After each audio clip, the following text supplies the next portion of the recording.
Warning, the following video will contain spoilers for episode number 7 of The Mandalorian from season 3. If you haven't yet seen episode 7 of The Mandalorian yet, or you wish not to be spoiled, please refrain from watching this video.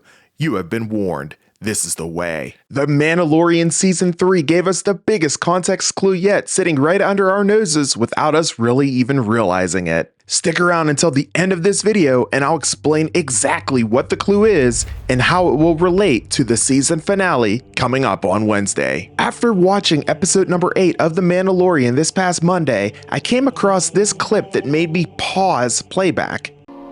I believe this is the part where you return the Darksaber to its rightful owner. Now, surrender the Darksaber and tell these people that this planet is mine. Now hold up, wait a second.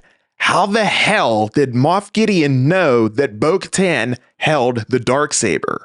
Unless I'm missing something somewhere, and please correct me if I'm wrong, if I'm missing something, because I welcome any and all information regarding all theories you all may have, as all members of the Wrap Up Squad have a voice, of course, but the last time we saw Moff Gideon interact with Bo-Katan, she was not in possession of the Darksaber. Din Djarin was. In fact, it was Moff Gideon who had to educate Din on the lore of the Darksaber, right in front of Bo-Katan, much to her chagrin. In order for her to wield the Darksaber again, she would need to defeat you in combat. I yield. It's yours. Oh, no. It doesn't work that way. The Darksaber doesn't have power. The story does. The only way Moff Gideon would know that Bo-Katan held the Darksaber at this time is if there was a spy amongst the ranks of the Mandalorians. And while that could be anyone, I truly believe that our spy in this case is the Armorer, which I spoke about quite extensively in a past video. Now, trust me, I hear you all whenever you say that you don't believe that it is the Armorer, and I get it. There's plenty of reason to believe that she would not be the spy, and why she wouldn't be involved at all. But I truly believe there's plenty of reasoning as to why she would be too. So I'm not quite ready to dismiss her yet. I truly believe that we will be introduced to a Mandalorian spy somewhere within the season finale.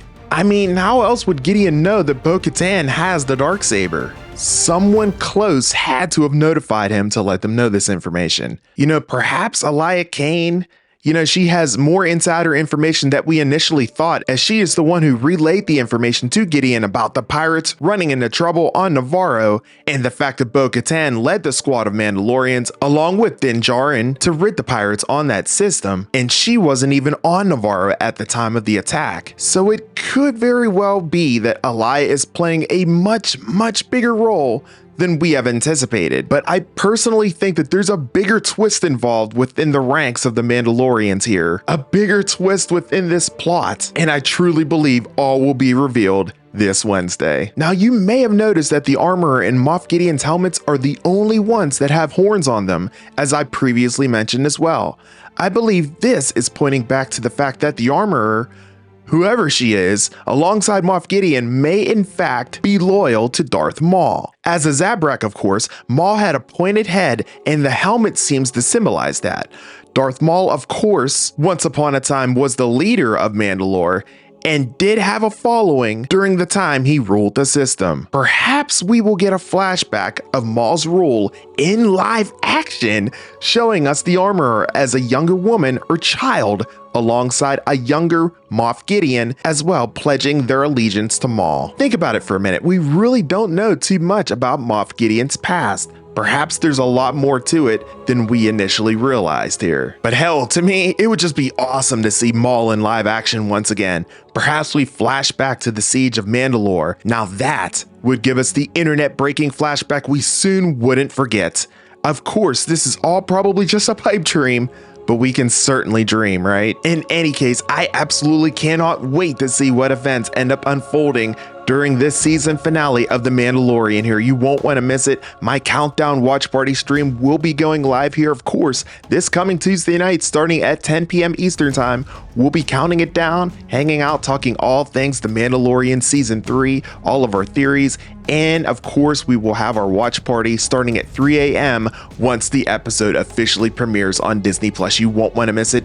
Make sure you guys are subscribed to the channel with your bell notifications turned on so you know whenever I go live for that that live stream. It's going to be quite the event that will surely be one to remember. Until Tuesday night, I'm your host, A to the P, Albert Perkins, and we will see you in the next video. Until then, and as always, this is the way.